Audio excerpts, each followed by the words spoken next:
Hey guys, I'm Becky and welcome back to another video.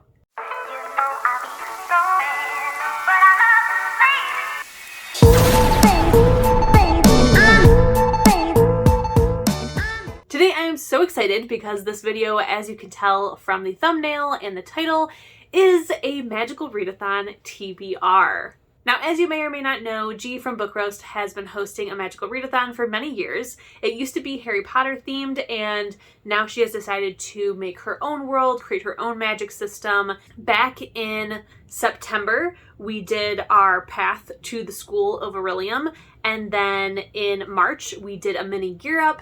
And now for April, for the entire month of April, we will be doing semester 1 at Beryllium Academy. Now, G did, of course, do an announcement video, which I will have linked down below, which will have so much more information than I will give you in this video, so please check that out. But what I will share with you that she said in that video is that if this is the first time that you're hearing about this readathon and you want to participate, you do not have to go back and do all of the previous readathons and prompts to prepare for this. She basically did those things because it was fun. It was something to do in the meantime while she prepared all of this. So if you're just now hearing about it, you can just start with the rest of us in April and you can just choose all of the things that we had to do reading prompts to figure out in the past. So let's jump right into this video. This is not going to be my entire TBR for the month of April. As you guys know, I usually only do TBRs now for special readathons like this, so there are a couple books that I will still be trying to read as they didn't fit any of the prompts. But as always, I do a quarterly wrap-up and I do reading vlogs, so if you want to see everything that I read in the month of April, definitely check out the reading vlogs and then check out the wrap-up at the end of the second quarter, which would be in like July. So now in the past, when it came to the magical readathon, G has made it very similar to those. So if you have participated or have heard of it before, you would normally pick a career that was available in the wizarding world.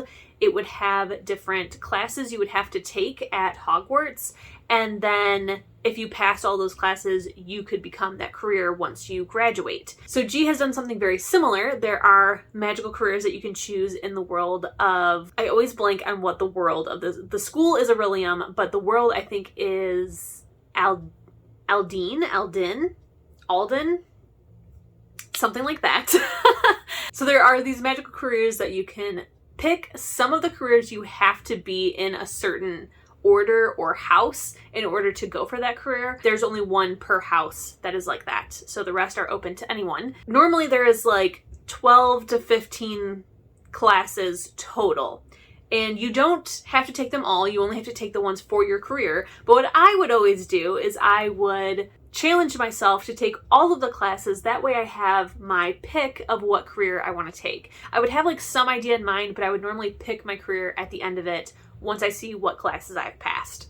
I've decided not to do that to myself. The career that I have decided to pick is a necromancer. Necromancer is the one that really grabbed me. So yes, I'm going to be a necromancer. Like, after reading the full description and everything, I'm really excited. I wish I could be a necromancer in real life. That would be so cool. But alas, it is just in this fictional world. So to start your journey of trying to become a necromancer, there are 8 exams for 8 classes that I need to try to pass. So the very first class is shape-shifting. This semester, that class is focusing on claw formation, and the prompt is to read a book with a creature on the cover who has claws. At first, this prompt was very challenging for me, and I think it's because I wrote down the prompt wrong. I wrote claws on the cover instead of creature with claws on the cover. So I was struggling hardcore to find a book called Claws or something that has literal claws on the cover. And then I finally reread it and realized it was a creature with claws, which I have many of those as I read paranormal. So the book that I picked for this exam is A Wolf in Duke's Clothing by Susanna Allen. This is a book that I found at my local used bookstore and was extremely intrigued by it because it is a historical romance, but also a paranormal fantasy. So I'm very interested to see if I'm going to like it. I have found that I do enjoy historical romance. It is a genre that I am like slowly getting more and more into.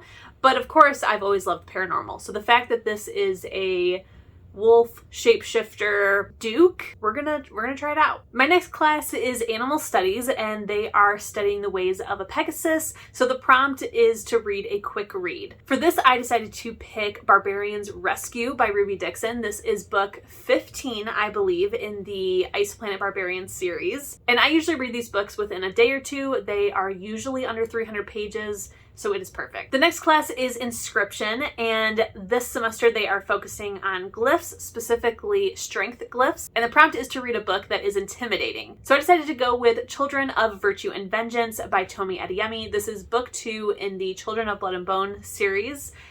I was extremely blown away with book 1, and I have been wanting to pick up book 2. So in the sense of intimidating, it's not intimidating because I had been nervous to pick it up. Book 1 left off on a cliffhanger. I have had 2 friends and book club members who have read book 2 and say that this ends on another very large cliffhanger. I have heard that it destroys you. I have heard that you are going to cry during this book. I cried during book 1 already, and there is no release date for book 3 yet. The next class is Spells and Incantations. This semester they are focusing on the anti-gravity spell. So the prompt is to read a collection of short stories or essays. I have decided to finally finish a short story collection that I have started a year ago, 2 years ago. I don't even remember, but it's also a book that's been on my shelf for way more than 4 years, I would say. It's probably been like 6+ years. And that is Happily Ever After by KIERA Cass. This is a collection of short stories from the Selection series. I have read 2 of them, and I don't remember why. I think it was for another reading prompt of short stories, possibly this readathon. And there is another bind-up that has 2 of the books that are in this bind-up in a different one that I think originally came out or is just available on ebook with just the 2. For whatever reason, those 2 are in there. So I technically read that one. There are 3 others that I need to finish, so we're gonna do it. The next class is Conjuration, and they are focusing on the conjuring of light. So the prompt is to read a book that has a source of light on the cover. For this exam, I decided to pick up a new release called So This Is Ever After by F.T. Lukens. This book sounds a lot like Carry On, but it sounds like it starts where Carry On ended, in a sense, or almost like where book 2 started. So I'm very, very intrigued about this. It has just released in March. It is on its way to my house right now. This cover is gorgeous. The premise sounds amazing, and I knew that I had to find some way to fit this book into these prompts. The plan was to read this book in April regardless, and I figured it out with this prompt because there is a staff that one of the characters is holding on the cover that has like a crystal that's glowing. So that is a source of light. The next class is Restoration. They are focusing on curing wounds, and the prompt is to read a book that features healers. For this exam, I chose Frozen Hearts and Death Magic, and I believe the author's name is pronounced De Leitao. I could be incorrect about that, so I do apologize. This is another book that I have somehow gotten on my radar, and it sounds really, really good. It is a fae romance. It sounds like it's an enemies to lovers, a forbidden romance.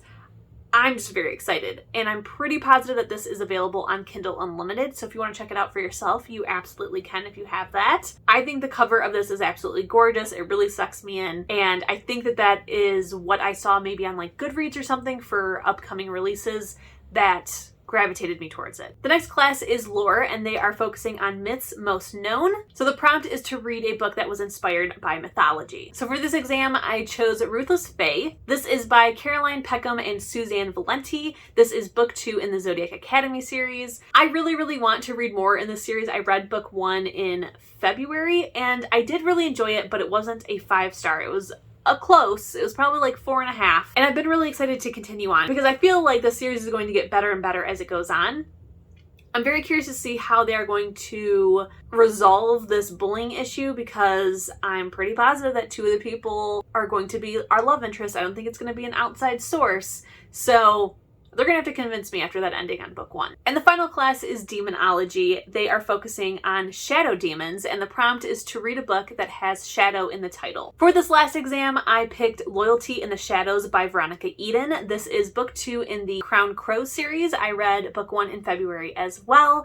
This is a dark bully romance, kind of very similar to Zodiac Academy, but not fantasy at all. For this series, each book follows a different couple. It has alternating POV, which you know that I love, but these books do need to be read in order. Most series that are kind of set up like this, they usually don't. You can read them in any order, but this one you do. So if you are interested in reading this book, you would have to read book 1, and that one does not have the word shadow in the title, so you can't use it for this prompt, but I'm sure you can figure it out for something else. So those are my 8 books that I will be trying my best to read. But that is everything that I have for you in this video. I hope that you enjoyed it. Please let me know in the comments if you guys are participating, and if you are, what career did you pick? And also, what book are you most excited to read? Don't forget, if you enjoyed this, to please give it a thumbs up. Keep reading, stay safe, and I'll see you in my next one. Bye! People say be